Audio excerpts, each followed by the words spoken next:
Welcome, everyone, to the Best of Markham Podcast, brought to you by me, Igor Klibanov from FitnessSolutionsPlus.ca, your personal trainers for chronic conditions. Here with me today is Lisa Cowan. Lisa, thank you so much for being here. Tell us a bit about yourself. My pleasure. Yes, well, a little bit about myself. I am the owner of Sol Studio Pilates.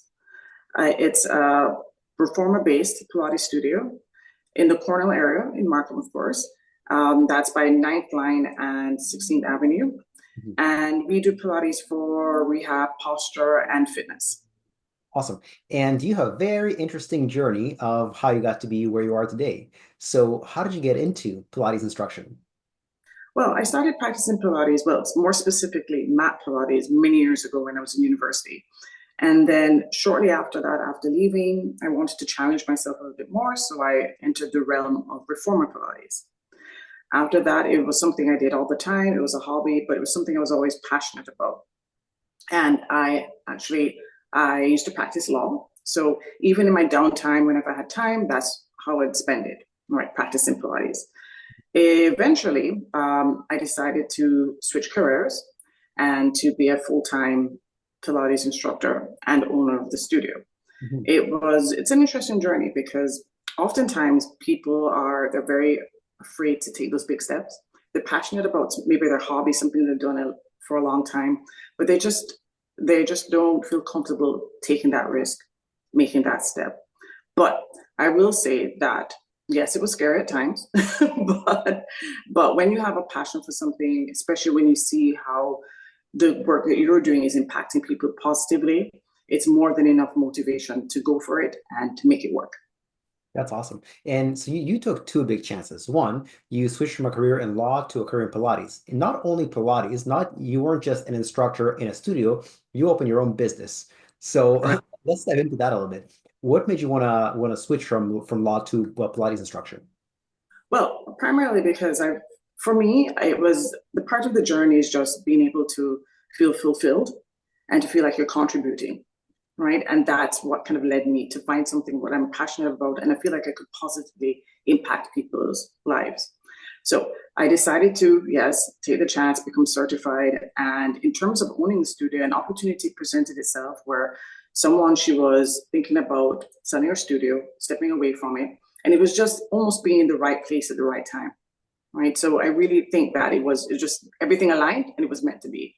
Yeah, it's funny that you mentioned it because one of my previous guests on the podcast, Dr. Brett Young from Young Chiropractic, Mhm. that's exactly how he got to have two chiropractic clinics. He was a patient himself at a chiropractic clinic. Um, Okay.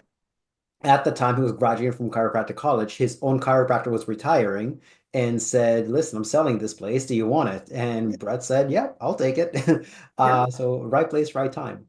Now, there's a huge risk with running your own business, especially when you have a facility, which means you have overhead.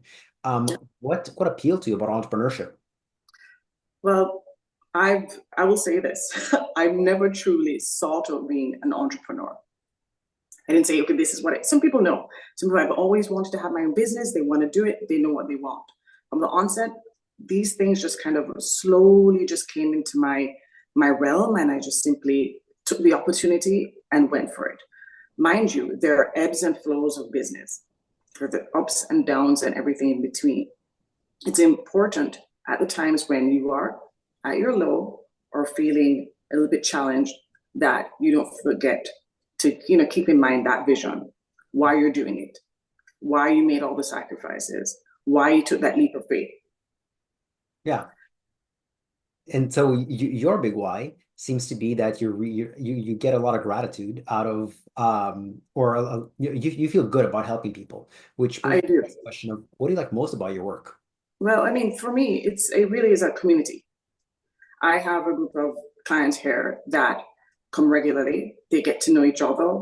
They oftentimes become friends, and they have little subgroups. And I think a lot of friendships are built in community spaces like this, which I'm happy to be able to facilitate. Because for most exercise, and sometimes even if you come for a rehab situation, it's a departure from your day to day.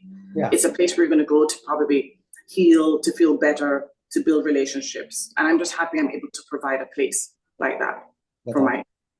beautiful. And you said, I mean, you really, really like helping people. So what kind of case studies, what kinds of situations really stand out in your mind of, oh, this person really benefited from this? Well, I have a client who had a shoulder injury for years, something she was nursing for quite some time.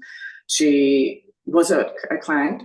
She came in for exercise purposes. She got injured, and she was away for a while, seeking physiotherapy, chiropractic care, and all this. But she was ready to come back.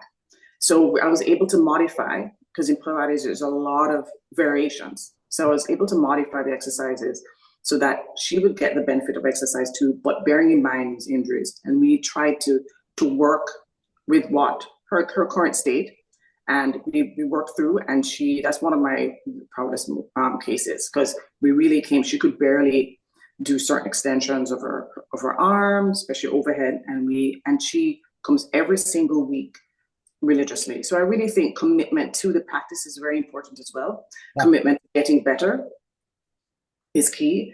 And I have a lot of women who have had children, because I do work with clients who are prenatal and postnatal. Mm-hmm. They've suffered pelvic floor challenges. Yeah. And I've had kind of, use those core muscles to kind of get back to where they want to be. And it's a constant journey, right? Oh, yeah, yeah. It's always ongoing, but always. Especially gratifying when in the beginning they have certain preconceptions of what they can do, and then 6 months or a year later they surpass those preconceptions. Yeah. I do have a client who said that she's been with me for about 3 years now. Yeah. She's never been able to stick with anything, any form of exercise, any form of movement for her entire life, and this is the one thing she was able. So that makes me feel quite proud. So not only that she loves the practice of Pilates, something that I'm very passionate about, but also she feels comfortable in this space. Yeah, obviously this clicks with her, both the method, but also probably the person. Yeah. Yeah. And I mean, I can totally relate. I mean, my specialty as a personal trainer is not people who want, big biceps or they want to run really, really fast. My specialty is chronic conditions. And so it's very rewarding when a person was able to, reverse their types of diabetes. They were a diabetic and they're no longer diabetic. They were able to reverse their osteoporosis. They had, bad bone density and now their bone density is good. Right. And that kind of stuff, when you apply scientific principles, it almost feels like you stick the key, the key in the lock, you twist it and you actually get the right result. Results, yeah. Yeah, absolutely. What are you working on right now that's exciting to you? Well, as an entrepreneur, you're always thinking about different ways, about expanding your business, about diversifying, being creative, and keeping current. So I can't really pinpoint anything specific that I'm working on now, because the wheels are always turning. Yeah. But there are a couple of ways that I want to diversify what I have to offer. And those are just, as I said, constant brainstorming activities. Mm-hmm. So hopefully during the course of this year, I can figure out how to offer like a variation of the services that I have to kind of build my business and to reach a wider audience. Okay. And are you able to disclose how you want to diversify, or is this still? I think it's kind of top secret because it's still in motion, but it's something definitely related to Pilates, definitely related to teaching the practice. Okay. So that's all I can say. Okay, no problem. Lips are sealed. What obstacles have you encountered in your time, both as an instructor, but also as an entrepreneur? Okay, well, I think I'll have to let me answer it from the entrepreneur. Sure. Client retention, of course, is a big thing.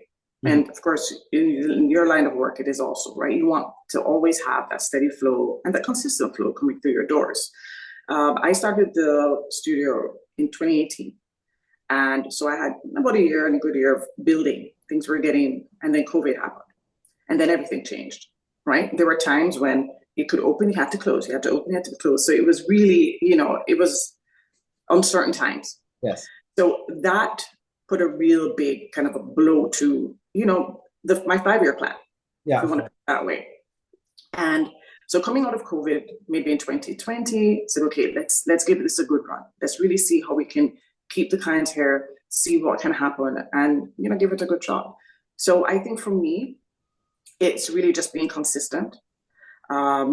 offering a good quality service that the clients can respect. Also, not just coming in, oh, this is what we're doing today. Okay, I'm here, I'm focused. You always see me, I'm always involved, and I take pride in what I do. And I think it shows, and I think they end up staying and they trust me, and that's how I was able to keep them here. And then also referrals, big part of business for me. I have clients who have been here, their friends see them, they're like, oh, I noticed you're walking different, you're a lot happier, what are you doing, what's different? And they tell them, they come try it, and then they stay. So for that reason, I'm really, really happy about that. And that's what I've been able to kind of, I wouldn't say master, but do for the last 3 years. Very happy about that. Yeah, that's awesome. Now, have you always had good client retention, or was it not as great as you'd like, and you did something deliberate to improve it? No, I think it was always good, but the major blow was COVID. No one was coming out, no one was taking any chances, no one was doing anything. But Yeah, when I got the opportunity to get right back into it, I didn't squander it. I sat there and I said, how am I going to do it? How am I going to definitely offer quality teaching, right?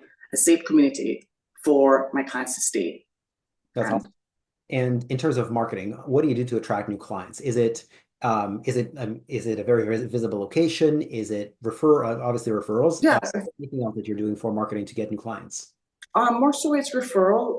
I do have a website, so people probably Google Pilates studio in the area, and I will pop up. Social media to some extent, because Yeah. there's some visibility there. But for me, I think it's definitely referrals. Yeah. If you ask most Pilates instructors who have their own business, yoga studios, even personal trainers, they'll say the biggest source is referrals. Although it's always interesting I mean, I volunteer as a small business mentor for the city of Markham for the small business center, and it's always interesting to me to hear what other entrepreneurs are doing to get new clients. Some are very innovative, some rely just on referrals, but it's always Mm-hmm. interesting to see the diversity. Yeah. I remember I had one Taekwondo instructor, and my co-mentor and I asked him, "What do you do for marketing?" He says, "What's marketing?" And we started to get new clients. He says, "I don't know. People just walk into our Taekwondo studio." And we asked, "Where's your Taekwondo studio?"